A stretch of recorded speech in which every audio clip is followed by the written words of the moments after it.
नमस्कार दोस्तों, welcome to competitive fire, आपकी एग्जाम प्रिपरेशन की सही जगह। आज की क्लास में हम डिस्कस करेंगे top 50 most expected questions of polity जो आपके अपकमिंग एग्जाम में पूछे जाएंगे। तो ध्यान से सुनिए और साथ साथ आंसर्स भी ट्राई कीजिए। तो चलिए शुरू करते हैं आज की लर्निंग जर्नी। एक पार्ट हमने पीछे कर लिया था, अब ये सेकेंड पार्ट है जिसमें 50 क्वेश्चन होंगे। तो क्वेश्चन फर्स्ट है 51। निम्नलिखित में से किस अधिनियम ने प्रांतों में द्वैध शासन को समाप्त किया था? तो ये था ऑप्शन बी 1935 का भारत शासन अधिनियम। एक्सप्लेनेशन आप खुद पढ़ लीजिए और आपको पीडीएफ प्रोवाइड करवा दी जाएगी बिल्कुल फ्री, इसमें कोई पैसे नहीं लगेंगे। नेक्स्ट क्वेश्चन है 52। भारत छोड़ो आंदोलन किसके प्रत्युत्तर में शुरू किया गया था? ऑप्शन ए है Simon Commission report, option B Cripps प्रस्ताव, ऑप्शन सी कैबिनेट मिशन योजना, ऑप्शन डी वेबल योजना। तो बताइए भारत छोड़ो आंदोलन किसके प्रत्युत्तर में शुरू किया गया था? तो ये था ऑप्शन बी क्रिप्स प्रस्ताव। ठीक है, मैं थोड़ा जल्दी बोलूँगा नहीं तो क्लास बहुत लंबी होगी। और आप लोग क्या करना कि क्वेश्चन का आंसर देने के लिए वीडियो को पॉज कर लेना। नेक्स्ट क्वेश्चन है 53। व्यस्त मताधिकार के आधार पर संविधान सभा की मांग किसने की थी? तो ऑप्शन ए है Mahatma Gandhi, option B Jawaharlal Nehru, option C Rajagopalachari, option D B R Ambedkar. तो इसका जो आंसर होगा वो है सी राजगोपालचारी। नेक्स्ट क्वेश्चन है 54। 1935 के भारत शासन अधिनियम में निर्देशों का साधन इंस्ट्रूमेंट ऑफ इंस्ट्रक्शंस भारतीय संविधान में किसके समान है? तो ऑप्शन ए है मौलिक अधिकार, ऑप्शन बी राज्य के नीति निदेशक तत्व, ऑप्शन सी मौलिक कर्तव्य और ऑप्शन डी प्रस्तावना। तो बताइए कौन सा होगा आंसर?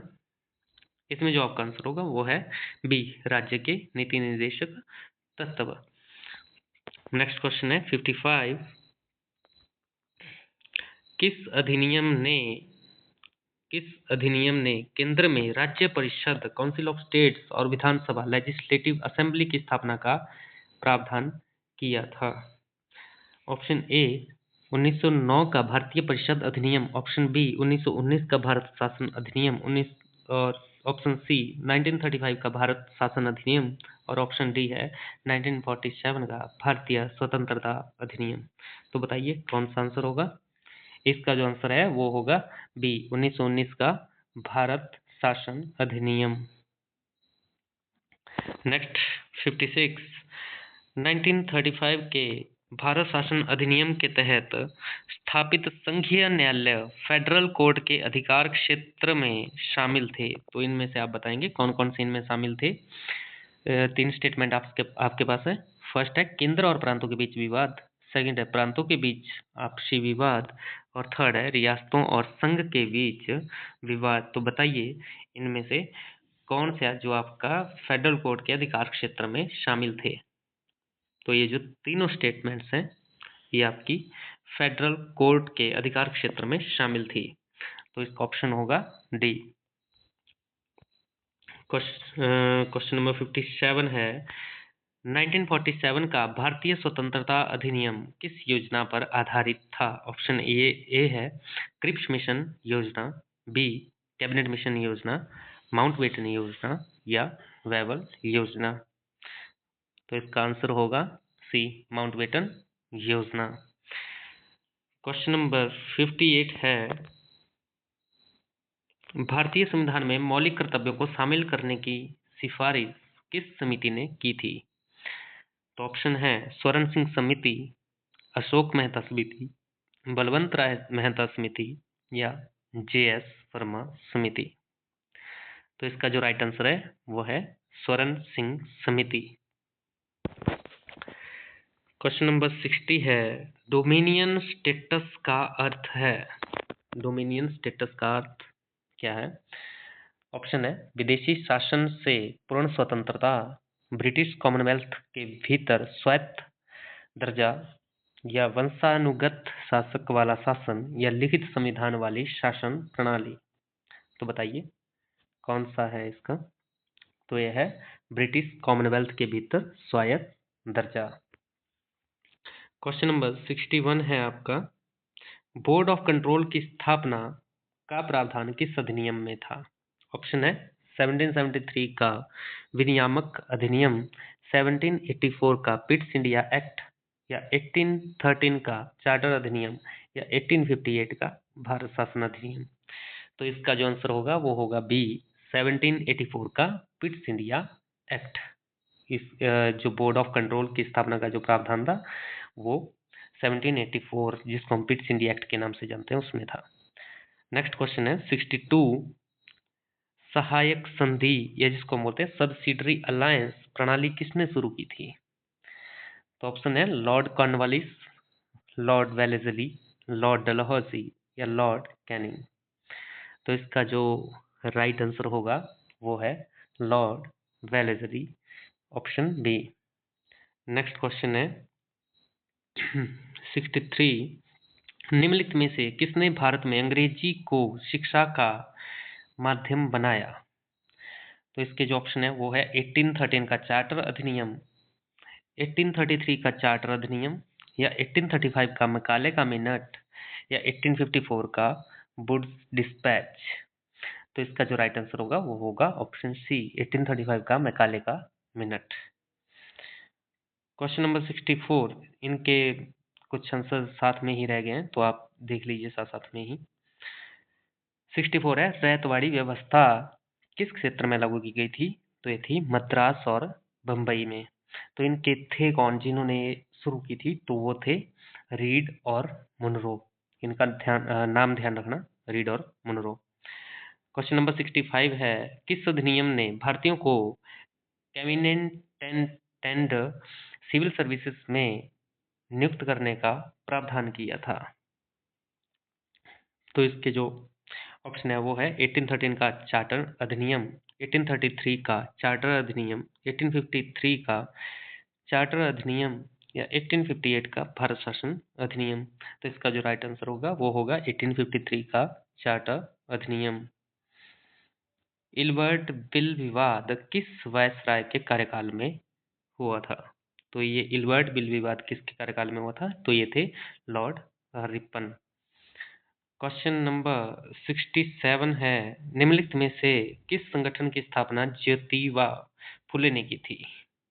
तो ये था सत्य शोधक समाज।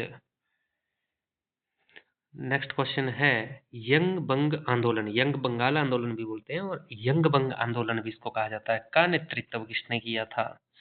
तो यंग बंग आंदोलन का जो नेतृत्व था वो किया था हेनरी लुई विवियन डेरोजियो ने। तो इसका जो राइट आंसर होगा वो होगा ऑप्शन बी।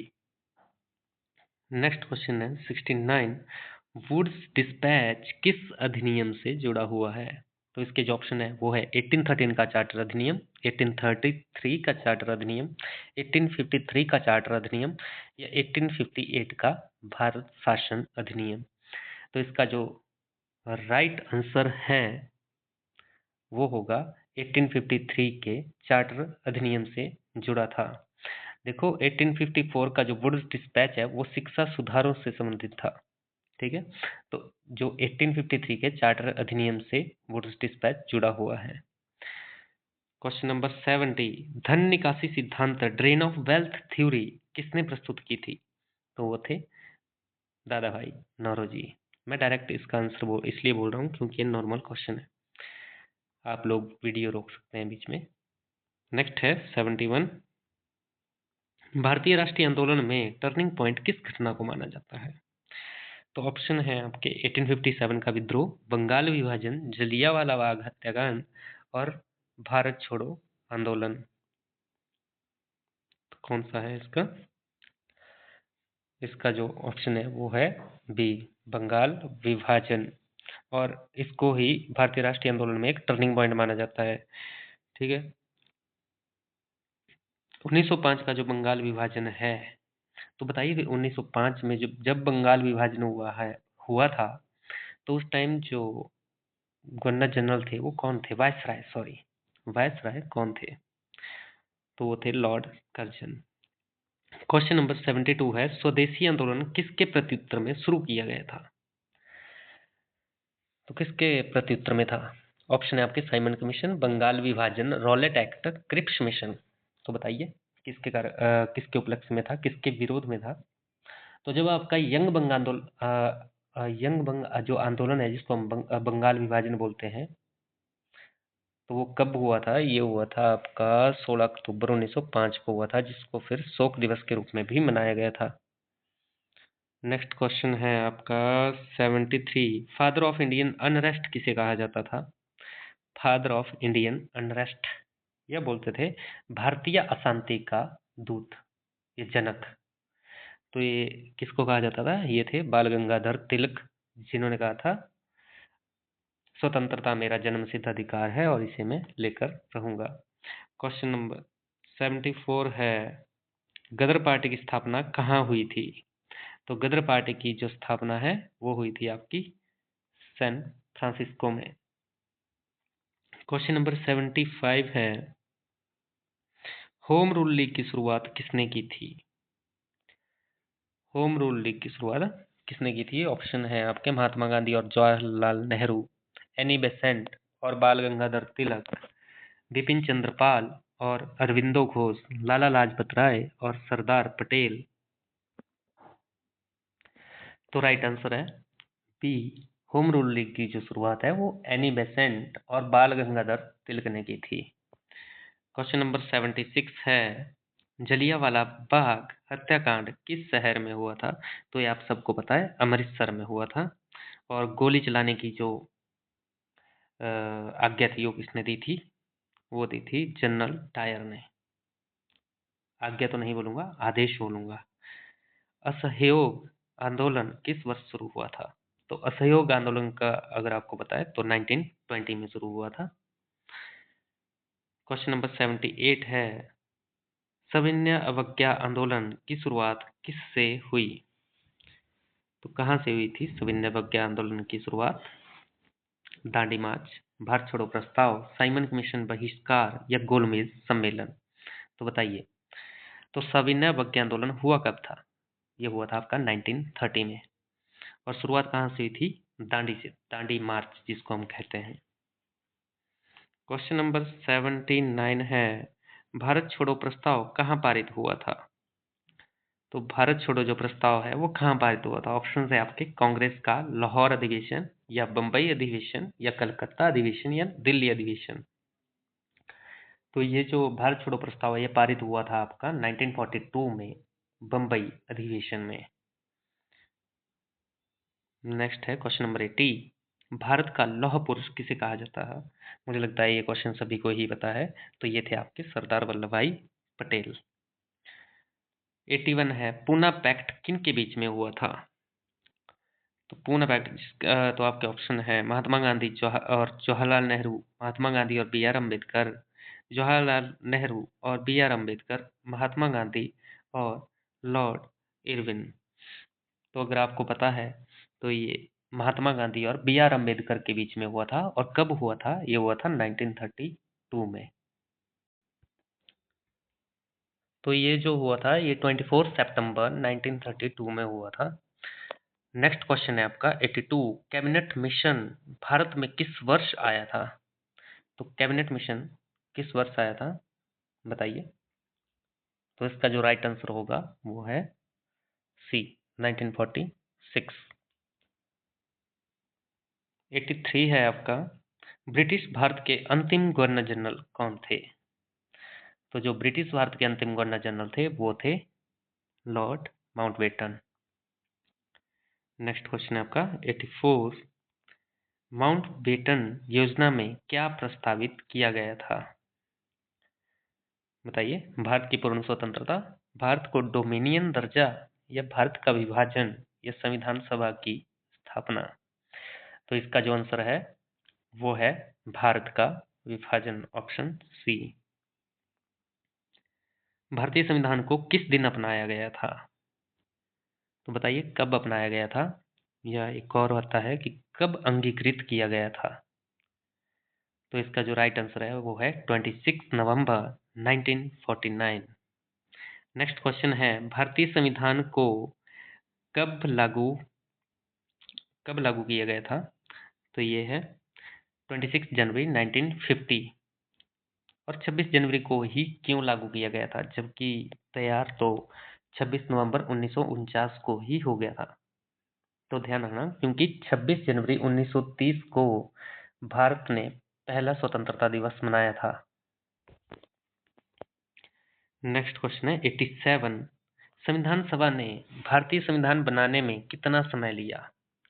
तो जो टोटल समय संविधान बनाने के लिए लगा था वो था 2 वर्ष 11 माह 18 दिन। क्वेश्चन नंबर 88 है, संविधान सभा के कुल सदस्यों की संख्या कितनी थी? 389, 300, 299, 320। तो बताइए कितनी थी? तो जो कुल सदस्यों की संख्या थी वो थी 389। नेक्स्ट क्वेश्चन है 89। निम्नलिखित में से कौन प्रारूप समिति, जिसको हम ड्राफ्टिंग कमेटी बोलते हैं, उनके सदस्य नहीं थे? तो कौन नहीं थे? तो ये थे जवाहरलाल नेहरू। बाकी जो थे ए, बी एंड डी, ये सारे ड्राफ्टिंग कमेटी के सदस्य थे। नेक्स्ट है 90। भारतीय संविधान में न्यायिक पुनर्वीक्षण या जिसको हम बोलते हैं जुडिशियल रिव्यू की अवधारणा किस देश से ली गई है?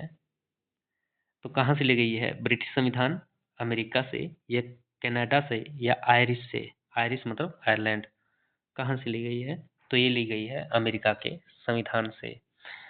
91 है, भारतीय संविधान की निम्नलिखित में से कौन सी विशेषताएं ब्रिटिश संविधान से ली गई हैं? संसदीय शासन प्रणाली, कानून का शासन, राज्य के नीति निर्देशक तत्व। तो बताइए कौन से हैं जो ब्रिटिश संविधान से ली गई है? तो ये हैं first and second, option b, संसदीय शासन प्रणाली और कानून का शासन। जो राज्य के हमारे नीति निर्देशक तत्व हैं वो लिए गए हैं आयरिश से, मतलब आयरलैंड से। 92 है, भारतीय संविधान में समवर्ती सूची का विचार किस देश से लिया गया है? तो इसके ऑप्शन है कनाडा, ऑस्ट्रेलिया, अमेरिका या आयरलैंड। तो जो कंकरेंट लिस्ट का विचार है वो लिया गया है ऑस्ट्रेलिया से।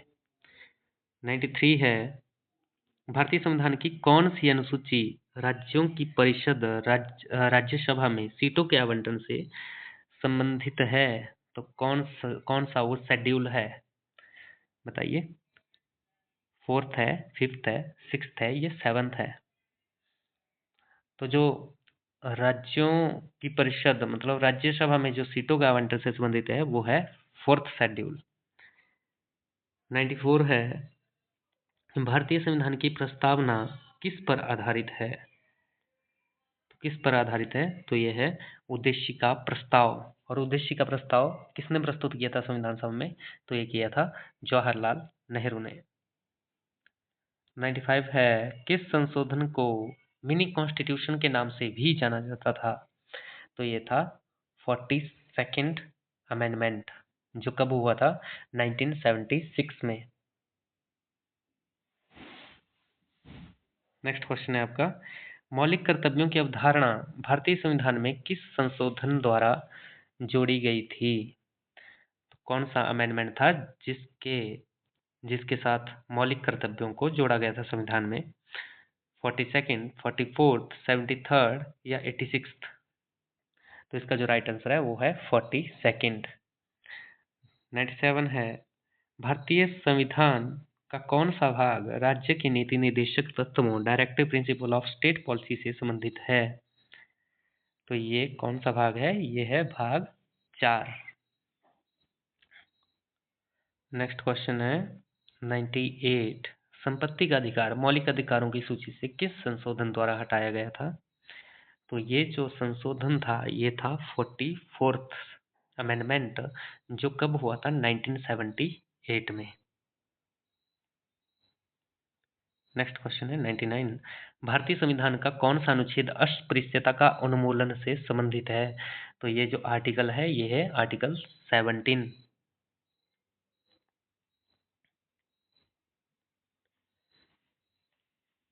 100th और लास्ट क्वेश्चन है आपका, शिक्षा का अधिकार मौलिक अधिकार के रूप में किस संशोधन द्वारा जोड़ा गया था? तो आपका ऑप्शन है 42nd, 44th, 73rd या 86th। बताइए। तो इसका जो राइट आंसर होगा वो होगा 86th अमेंडमेंट, जो कब हुआ था? 2002 में। तो इसी के साथ हमारी क्लास एंड होती है, और अगर आपको हमारी वीडियो पसंद आई है तो please like, share and subscribe जरूर करें, और इस सीरीज़ के साथ ऐसे ही बने रहें, क्योंकि ये टॉपिक वाइज कवर होगी, और आपके जितने भी कॉन्स्टिट्यूशन से, पॉलिटी से जितने भी आपके क्वेश्चन बनते हैं वो सारे ही कवर किए जाएंगे, जो कि आपके सभी एग्जाम्स के लिए इम्पॉर्टेंट रहेंगे। धन्यवाद। जय हिंद, जय हिमाचल।